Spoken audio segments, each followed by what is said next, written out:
everyone, thank you once again for checking out my channel, Imperii Auto. This channel is all about automotive reviews, news, classics, antiques, and more. The channel is about 2 months old now, and after going over some analytics, I wanted to say thank you guys so very much. It's really mind-blowing to me that I have over 12,000 views on just a couple videos I've put up, lots of comments and interaction, over 140 subscribers, hopefully more. It's just really amazing. Like I said, this is kind of a passion project I wanted to start, and hopefully it'll grow into something more. And 2 months in, I am just blown away. So thank you guys so very much. Today we're going to do something a little bit different. There's not a lot going on in the car world right now, and it's going to be about a week or two before I get to actually drive and review my next car. And if you guys haven't checked it out, please check out the video for my 1922 Buick review. I'll put the link in the description below. I put a lot of work into that because the research alone took a ton of time, but I'm really happy with how that turned out, and I'd love to do more of those type of history and reviews. So check out that video and let me know what you think. But anyway, today we're going to do something a little different. I wanted to start a series called Car Snaps because I think most of us car people, when we're out and about, you see a cool car in the parking lot or next to you at a red light or behind you in the drive-thru or something. I personally sometimes snap a picture of it. And I'm going through my phone the other day of the thousands of photos I have saved on my iPhone, which I know is ridiculous, but I think we all do it. And I'm looking at all these cool cars, and I'm like, I should do a video on that. I will also extend, if you guys see any cool cars while you're out on the road and you snap a picture of them, don't take pictures while you're driving, shoot me an email. I'll put the channel email in the description below, and it's also in the About section on the page. And again, like I say, I know I hate to do the whole spiel here, but new channel, I would really appreciate a like and a subscribe. Really is helping me grow. Kind of stagnant with subscribers, and I'd really like to get that number up. So if you could throw me a subscribe.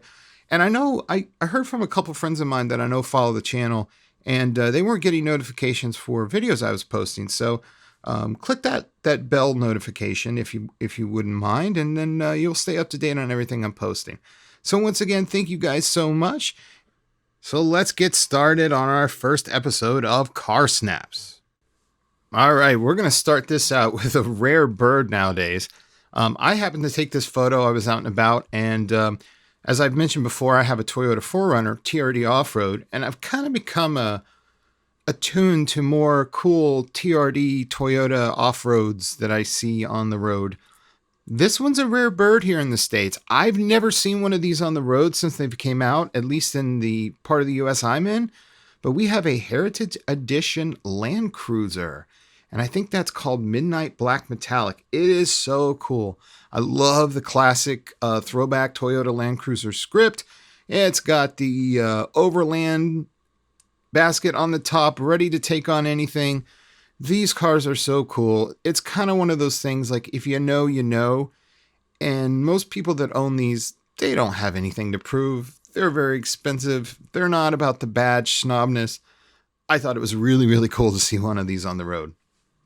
All right, next up we have a 90s Impala SS, and this is in gray-green metallic. These cars have become so collectible all of a sudden. They were a special car when they were new because basically you have a big Capri with a 5.7 liter engine. This color I personally have always liked, and one of my best friends was always obsessed with these cars, and he loved this color. And that's actually the reason I snapped this photo, because you don't see them out there much anymore. They've definitely gone up in value. They're kind of a quirky Radwood era car, and I just thought it was cool to see one in that color and what looks to be pretty mint shape. So there you have it, 90s Impala SS in gray-green metallic. All right, we're going to switch it up a little bit. These next group of cars are from my friend out in Southern California. And what do we have here? We have I'm guessing early 80s W123 Mercedes limo. Wow, this is an interesting car. I don't know what much to say about it, but it's really cool that somebody saved it. So Southern California, if that car could talk, I'm sure it would have some wild stories. Anyway, I just thought that was quirky and unique. What else can I say? It's a W123 limo of some sort. So that's pretty cool. All right, now we have another Southern California car. It is a Datsun Pantera. Looks like an older one, maybe mid-70s, early 70s. Looks very, very clean. These cars are pretty cool. They kind of stayed on the market for a while as they were never cheap, but you could pick them up without spending crazy money compared to like a typical Italian exotic Ferrari Lamborghini at the time. They've started to trickle up in price. You don't see them a lot on the road anymore. With that Ford engine, they're probably pretty easy to maintain. Yeah, just a really cool car overall, and cool to see one out in the wild in nice shape and out driving around. All right, up next we have what appears to be a mid-2000s to early 2010s maybe 996 911. Unless it's a turbo, I really can't pick the models apart, if I'm honest. Hopefully you have that engine bearing done. And behind it, we have a Bentley Turbo R. I think it's Turbo R. Really cool car. Glutton for insane punishment to keep it running. And kudos to you for keeping that thing on the road. Really cool car. All right, I'll throw this one in. To be fair, I took this a few years ago on a road trip, but we have a 328 GTS. Start Singing Holiday Road, Chevy Chase, Christy Brinkley. I think that was a 308 in Vacation, but either way, I love these cars. I have been infatuated with these cars since I was a kid, starting with Magnum's 308, and the 328 was just like the perfection of that car. They've gone up a lot in value recently. I've always said that was a sleeper car. They're getting harder to find too, especially the 328. What I find interesting, and I don't want to go on a tangent here, but now when I see them on the road, you don't remember how small these cars actually are when you see them compared to modern cars. They're tiny. I don't know if I could really fit in one, if I'm honest, but really cool to see it on the road, especially on the highway. I was driving my wife crazy doing the Chevy Chase thing. Anyway. All right, continuing on with the Italian 80s theme, we have a super rare car to see on the road. We have what appears to be an anniversary edition Countach, or at least it has the anniversary edition body kit. Not often you see a Countach on the road today, and I'm not going to go into a lot about this because I may or may not have a video coming sooner than later involving a certain Italian supercar of the era. So I will leave it at that. But here you go. Countach spotting on the road. This is a very recent one. I took this at a stoplight.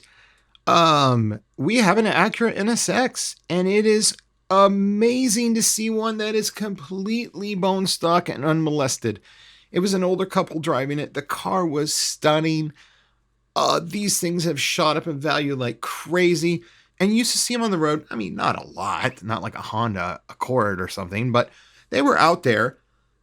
Now they're getting rarer and rarer. And like I said, they're either really fast and furious to death, or they're like garage queens that nobody ever drives. So this one was really clean.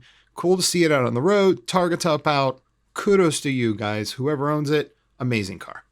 Later that same day, the rain had started, and out of nowhere, I'm sitting at a light and I see what appears to be an early 90s, mid 90s Lotus Esprit S4. Again, really strange to see these cars on the road now. I love the Esprit. I think it's one of the most amazing car designs of all time. That thing was around forever, from a small four-cylinder all the way up to the well, it's a small V8, but the twin turbo V8, or the turbo V8, were they twin turbo? I can't remember, but anyway, really cool to see them on the road. And I like that version. That's, I think, a turbo four-cylinder. It's a big four-cylinder. They were really quick, and I've heard they're relatively not crazy to maintain, but I will say this, going back to my 328 comment, I have tried to sit in one of those. Again, I'm 6'3", I'm a pretty big guy. It would not be enjoyable for me to drive that car. So my dreams of owning an Esprit were kind of crushed when I actually got to sit in one in person. But anyway, cool to see one on the road. Kudos to keep it running. Nothing too exciting here. I'm going to throw in my own 4Runner. Was out running around the other day and The white one's mine, and it's gray twin parked next to me, and I'm a dork, so I took a picture of it. So there you go, 4Runner twins. And last but definitely not least, another one from my friend in California. We have a Peugeot 307. Now, at first I was like, how in the heck did this thing even get into the US? But then I remembered, I think they sell them in Mexico, so the car probably came across the border. I don't have a lot to say about it. Watch the Top Gear episode with Clarkson and May in the Peugeot. That's about all I can say. It's a goofy car. I don't hate French cars, actually. I think there's some really amazing French cars, and they've gained a bad reputation in the United States for poor reliability and bad dealer networks and whatnot from the 80s. But there's some really cool French cars. Renault Alpine, Citroën C6. There's a lot of cool stuff, but I'm not trying to knock on it too much. But a Peugeot 307 in Southern California in the flesh. I doubt I would ever see one. I'm on the East Coast of the US, so I doubt I would ever see one, but you never know. So there you have it, guys. This is my first episode of Car Snaps. Once again, thanks so much for checking out the channel. Let me know what you think. Like I said, email was up earlier, and it's in my About section on the page. If you see any cool cars on the road, shoot me an email. We'll start doing this segment as often as we can. It might turn into something fun. As always, throw me a comment below. Always love to talk cars. If I messed any of these cars up, by the way, let me know in the comments. Again, please like and subscribe. Really would help me out. And thank you so very, very much. Have a wonderful day.